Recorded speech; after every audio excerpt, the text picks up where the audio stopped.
I'm Natalie Kenway, editor of ESG Clarity, and welcome to the Green Dream video series.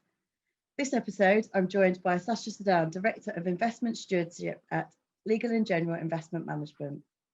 It's great to be chatting with you today, Sacha. Shame we couldn't meet up, but there we go.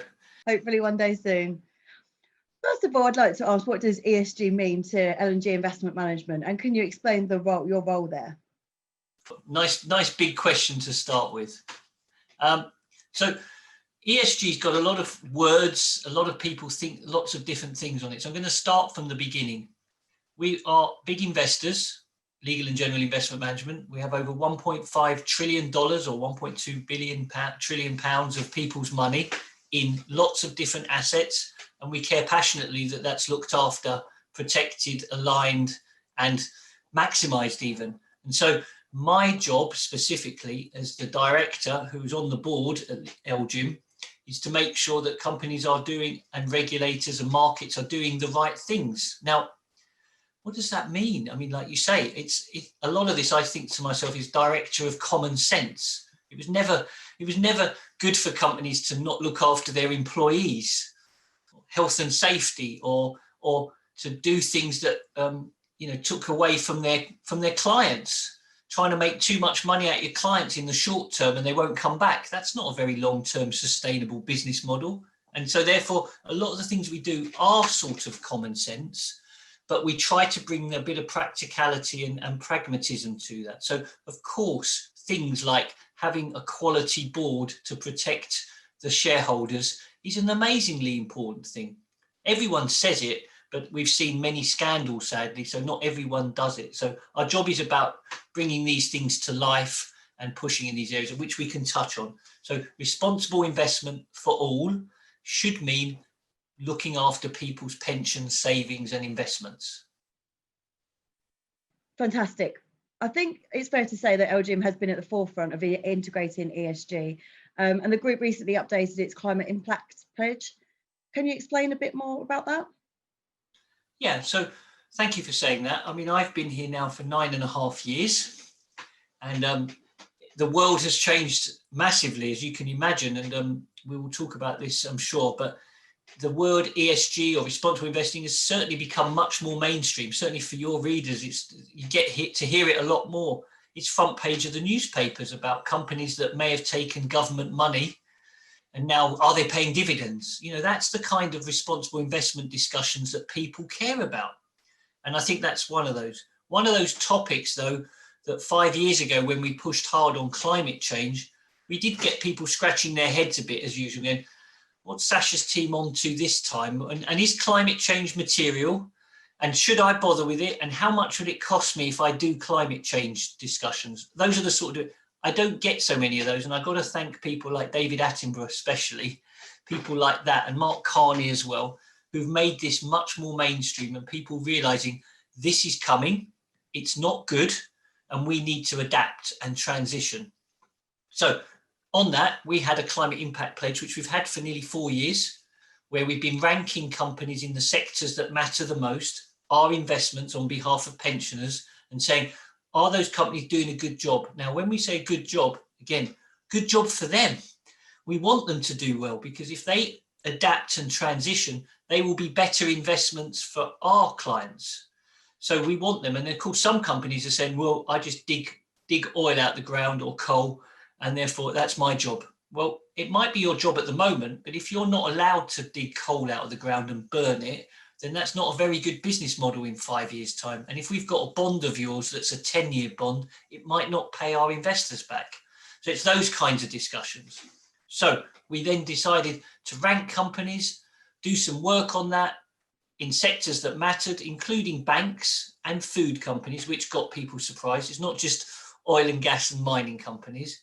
And we then ranked them. And then we said, these are good companies and they're doing a really good job. And here's some other companies, which is what most people like to hear about, who are not doing a good job, the name and shame list. And we voted against those companies and we've named them and said, we don't think they're doing a good enough job in this transition. And we will vote against the chairman on every single stock we own at LGIM. That's where our climate impact pledge came from. Fantastic. And LGIM also takes its responsibilities to society very seriously as well. And you recently adopted the social housing standard. What else is LGIM doing to make sure it has a positive social impact? Well, in general, I think one of the things any reader or listener or anyone that's our client will ask us is, and I think companies will ask us this as well, quite rightly, and we had 739 company meetings last year. If you're going to ask us to do something, what are you doing? And I think that's a very, very good phrase in any walk of life. Do you walk the walk, or are you pointing the finger at other people?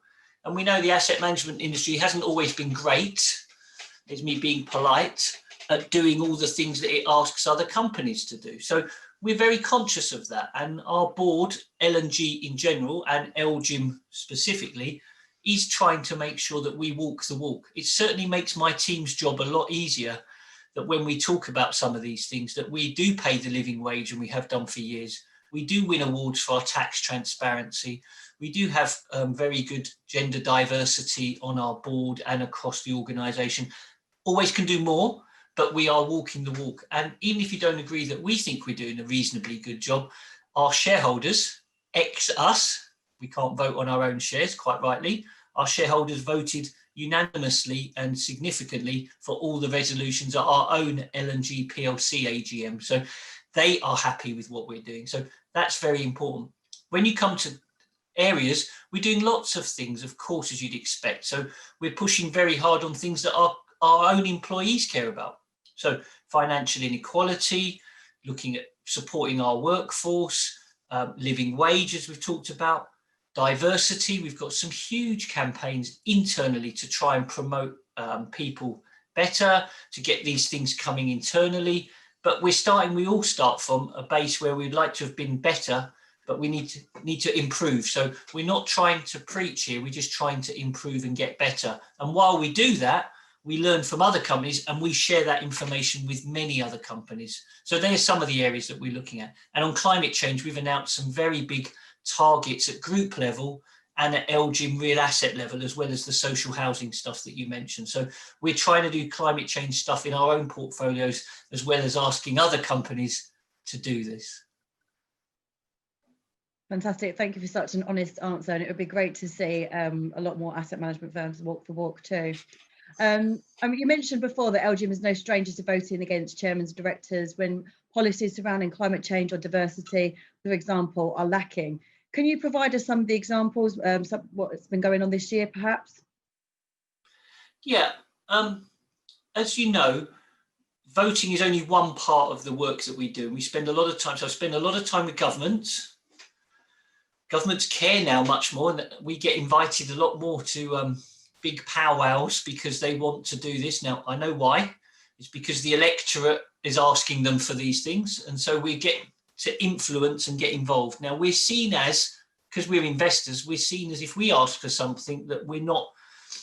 Whereas if a company says don't do something, everyone goes, oh, they would say that, wouldn't they? And that's unfair sometimes, but that's the way it's seen. So we can be sometimes the honest broker in the middle. And I think that's quite important. But I do think one of the things that is really important is that we start showing some of the areas on voting, which is what you specifically asked me. And we think if we have to improve market standards, we vote against all male boards across the world now. Now, we waited, we took our time. And in the UK and the US and in Europe, we don't just do all male boards, 25% women on boards, and even 30% in the UK in the FTSE 100. And the movement has been fantastic. It has been a really good story. Should have started earlier. People should have done this earlier. But anyway, we have definitely got a better story. This year, we started saying we will now look at ethnicity. But again, we're going to give it 2 years. Some people would argue that we should be earlier, but we want to give companies time. And we're looking at the UK and the FTSE 100, the UK and S&P 500 to say, right, you're the biggest companies. And the S&P 500 has got significant ethnicity on their boards. They've looked at this earlier. But why haven't all boards got some kind of this? And it's not just about diversity. The reason we do this is the best boards have diversity of thought. And especially in this terrible time with COVID, every board had to think out of the box. we did not think everyone's going to be sat at home, even in your Indian call centers. So how have you managed to deal with these things? And you've had to have some amazingly different think out of the box conversations. And we want people from different areas who can just challenge and bring ideas to it, because we want companies to do well. So there's some of the examples. Fantastic. And do you have any comments on the debate around ESG in passives, whether that's something that can be done as well in passives as it is in active management?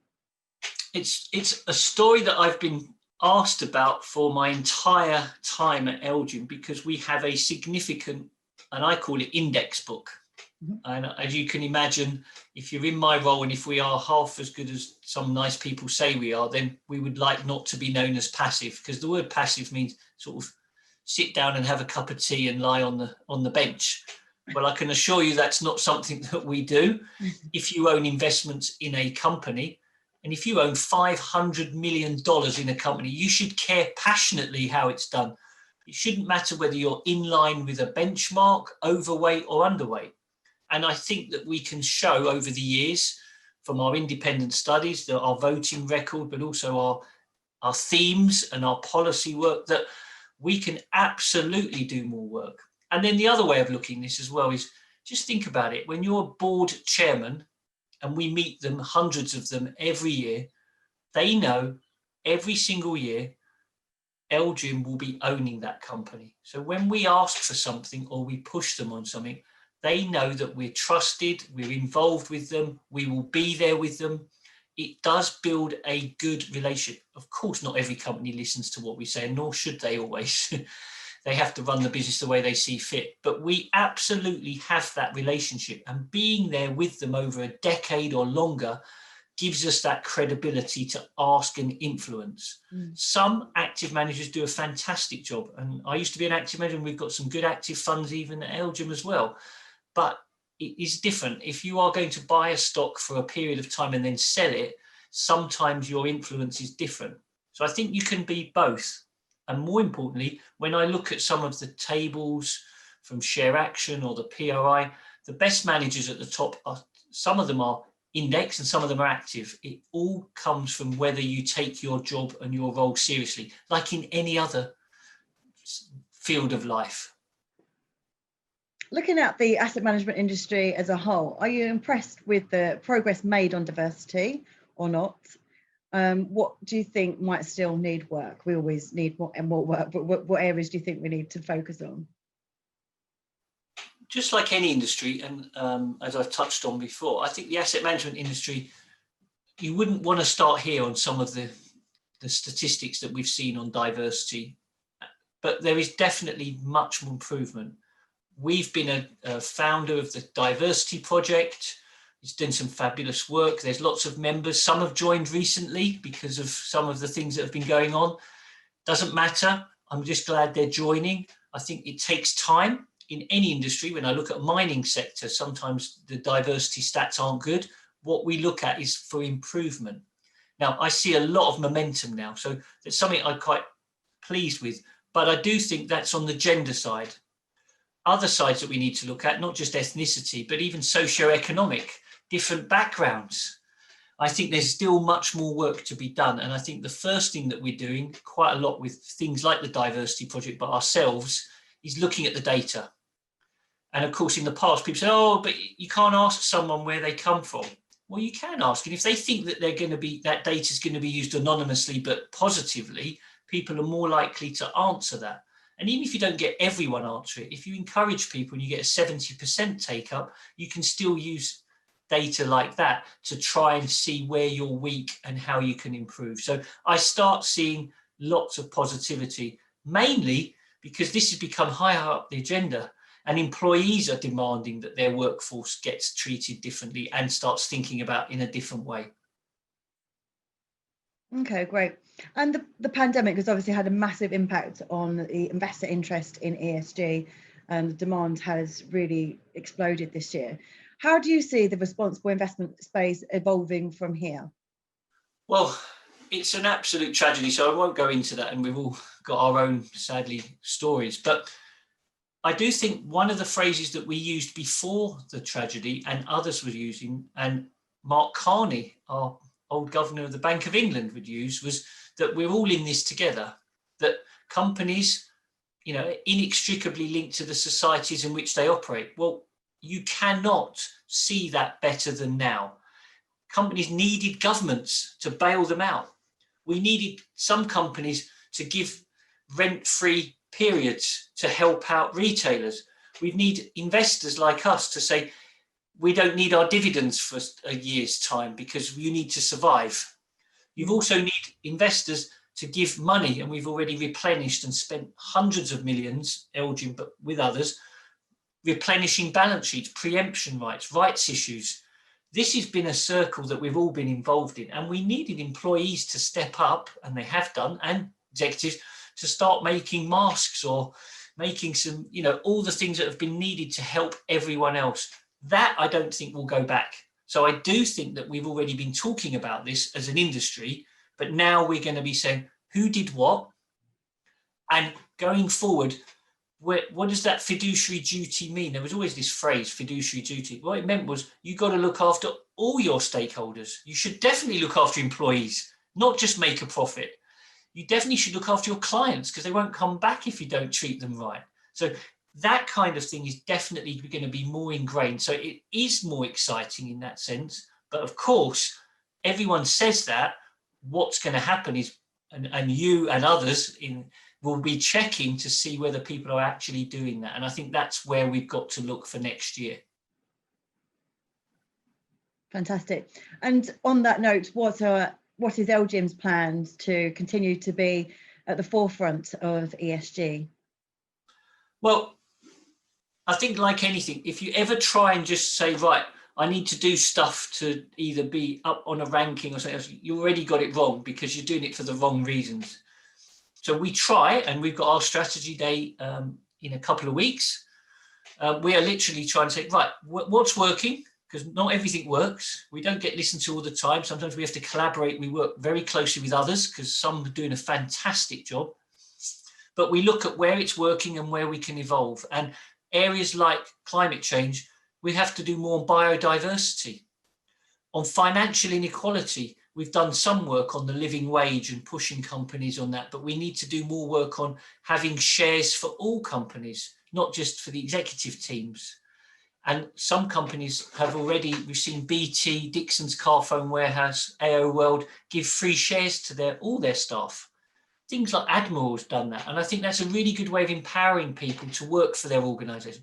Of course, it's not that many shares to start with, but it's definitely a feeling of we're all in this together. So I think those are the kinds of things. On tax, it's a difficult one, but we are absolutely asking companies more, are you comfortable with the tax that you are paying in the countries where you operate? Because governments are going to need money after all the bailouts. And do you think you're paying your fair share? It's not our job to tell them what that number is, but I want the board to feel that this is really good. And you've already seen some companies start giving taxpayer money back voluntarily. No one does things voluntarily. There must be there's a momentum here. And I think that's a good expression of what's happening. Fantastic. Well, thank you for sharing all of those. We always finish the Green Dream on this question. So what is your favourite sustainable drink or snack? Oh, okay. I wasn't expecting that one. I love, in lockdown, when I'm trying to keep healthy, I'm not succeeding all the time, as I'm sure most people are, but rooibos tea. I love the South African rooibos tea, and I would have something like that most nights before I go try and get a good night's sleep. Well, thanks again for sharing everything with us. It's been really good chatting to you. Thank you very much, and hope everyone stays safe.